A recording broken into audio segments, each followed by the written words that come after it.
kalle ni sai ya haka, ya ci gaba da jan carbin fa.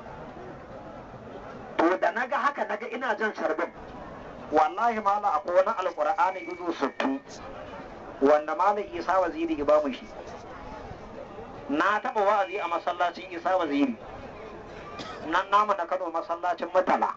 Wallahi da na yi wa'azi Allah gafata malam aka taru, wallahi da malam Isa Waziri ya zo wucewa, Allah gafata malam sai ne mai addu'a. Ka san malami ina so kai mai addu'a. Na ce Allah ya inganta zara, Allah ya ɗaukaka ka, Allah ya raba ka da duniya lafiya. Sai ya ji daɗi. Wallahi da ya karkace sai ya ɗauki 100,000 ya sa aka aiko man da ita da kuma ƙur'ani. To wannan alƙur'anin haka na hannu, wallahi in ka gan shi deep sai gaban ka ya faɗi. A faifai ma alƙur'ani abinda aka taya ƙur'anin fa 80,000 ban sayar ba. 80,000 rubutun hannu ne. Na rantse da Allah. Kuma yanzu haka jakar banda yana cikin gafaka a faifai, jakar da na sai masa wallahi ta kai 5,000. Yana nan na ɓoye shi, so nake ɗana igada. Ko ba haka bane malam? Na rantse da Allah sai na kinkimi wannan Qur'anin, sai na je na tsugunna haka a gabansa na ce baba dattijo, dan darajar wannan alƙur'anin na hannu, rubutun hannu, ka gaya min abin da idane ka.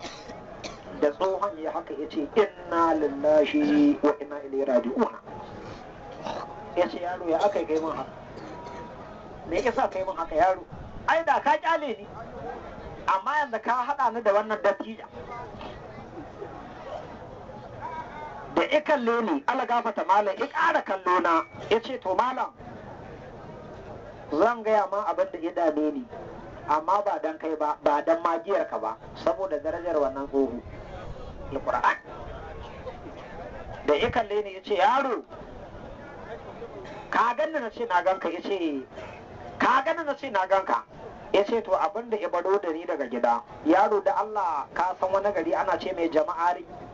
Na ce na san Jama'ari, wata kasuwa mai ci ran Asabar gaba. Ya ce to ni ba fulatani ne a karkara a can Jama'ari, kuma dama can ne almajiri ne.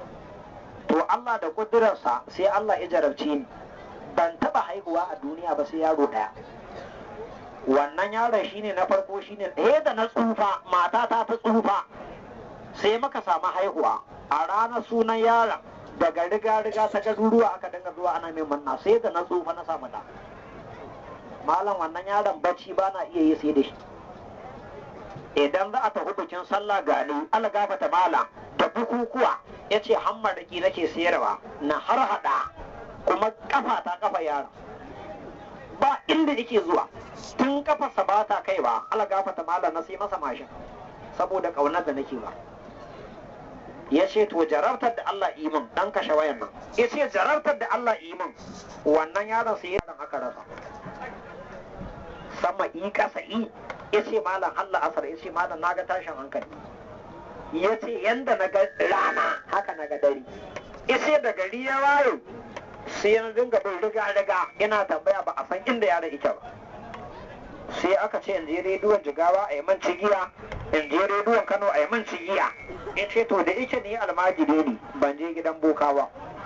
Sai na ɗaura albala, sai na miƙa lamari na Allah, na ce Allah ɗana ya ɓata, Allah ka nuna min inda yake. Idan a ruwa ya fada Allah ka nuna min, in mota ce ta buge shi Allah ka nuna min, Allah ka nuna min halin da ɗana yake ci. Ya ce wallahi malam ban yi baccin awa ɗaya ba sai ne mafarki duniya ta cika da haske. A mafarki sai aka nuna min barayi ne suka sace shi, da suka sace shi su kuma barayin yanzu suna Legas. Ya ce ban taba zuwa ko Kaduna ba.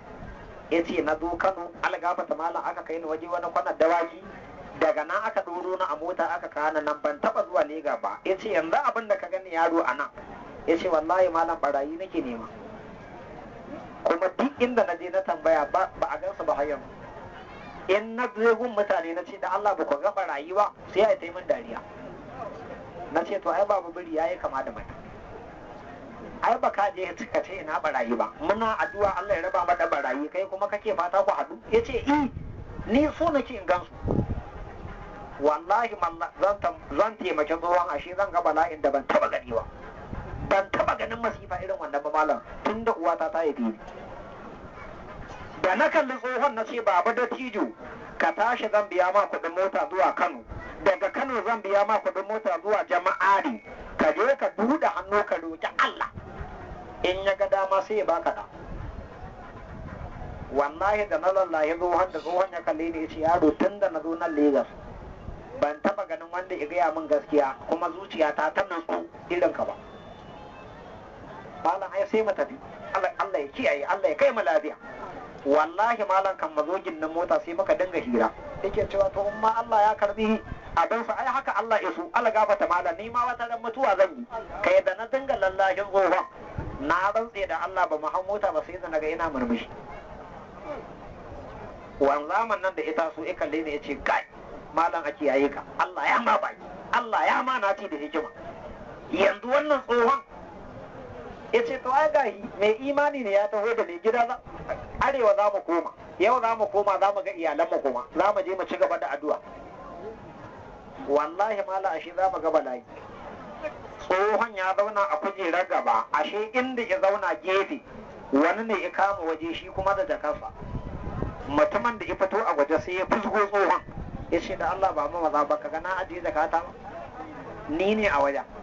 Sai na ce to mala ai da ciki da waje ai duk ɗaya ne, a matsayinsa na tsoho kai ka shiga daga ciki ya zauna gefe, ai ya fi ka girma alhaji. Ya ce wannan tsohon ba shi ne ya zo yana neman barayi ba, ya zan hau mota da wannan mahaukacin tsohon. Na ce to ai saboda ka baro mahaukaci a gida tsohonka makai kata-kata. To da yake direban da yake wayo ka san shi ya sa mu ba ma faɗa. Mu yanzu a ƙa'ida yanzu nan na algafata malam wallahi wani kwandarsa na zo gita a mota haka kawai he zaga, sai na kasa hakuri ina leƙowa kuma duk mota a aran ma akar maka lahu ina leƙa kuma he naga haddasa rikina na ji kuma kamar an ji kaburi. Ai mu ba dama faɗa kuma yanzu ko mari na kai algafata malam abin Allah ya kiyaye ka zabga min mari to duk wanda ya taso kife na za'a yi sai ba aram ba malam kai da kake faɗakarwa, kai da kake gaya mana malam ko ba haka bane malam. To mu dole he da taka tsantsan.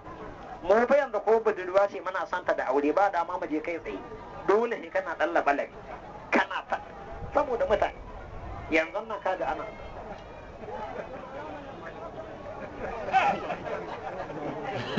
malam mai wa'azi ne ko shi mai wa'azi bai san inna lillahi musulmi.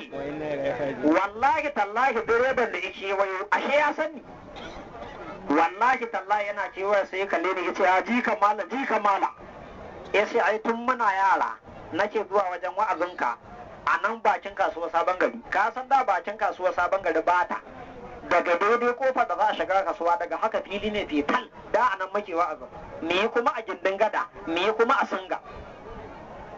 Wallahi tallahi malam yace ai ba da wannan tsohon ba ko da kare ka zo sai na kai shi Kano. Taimakon Allah bai zo. Alhajin nan yace to inda da tsina nan tsohon nan za a hau mota ba zan hau ba. Da ya ga mota za ta cika irinsa waje alhajin sai ya hau. Wallahi tallahi dan kashe wayan nan. Inna lillahi musulmi. Wallahi malam tsohon yana kujera gaba muka hau mota da direban ita ko sai muka ba sabuwar hanya. Allah ka raba mu da masifa ba ku ce komai ba. Wallahi tsakar dare mota tana ta tafiya tsakanin Lakwaja da Okene, tsakanin Lakwaja da Okene a didi wannan jejin. Wallahi malam tsakar dare sai maka ji direban ya taka birki ku me kara bala'i, me kara bala'i sai ya kare mota bata fada ba sai ta tsaya cik. Wallahi malam sai na ji direban ya ce inna lillahi wa inna ilaihi raji'un. Ba na bacci a mota na leka na kalla direban na ce direba mai faru ya ce malam a yi addu'a. Malam na ce ya ce mun gama da masifa ya ce amma da Allah malam dan zuro kanka.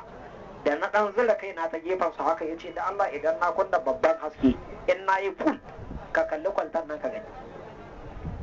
Ina leka kaina da ifun ɗin mota na rantse da girman ƙur'ani ido 60 wallahi malam sai na ga mutane baki kiran da mugayen bindigogi zundu ban taba ganin bindiga irin wannan ba zabga wallahi malam ko a tim ba irin wannan bindiga kai daga gani ba za ka yi gaddama ba wallahi malam sai ya kashe ful din motar ya ce to aran ma ya kamata a yi wani mutum a kusa da ni ya ce to malam abin da ya kamata a yi kwana a koma a yi kwana a koma na rantse da girman Allah waye daya Allah direban da yake mai hankali ne sai ya kalle shi ya ce baka san hanyar legal ba barayin hanyar birnin gwada su ake juyawa amma tsakanin lakwaja da oke ne duk barawan da i juya duk wanda i juya da mota ya ce wallahi tallahi kwanansa ya kare saboda haka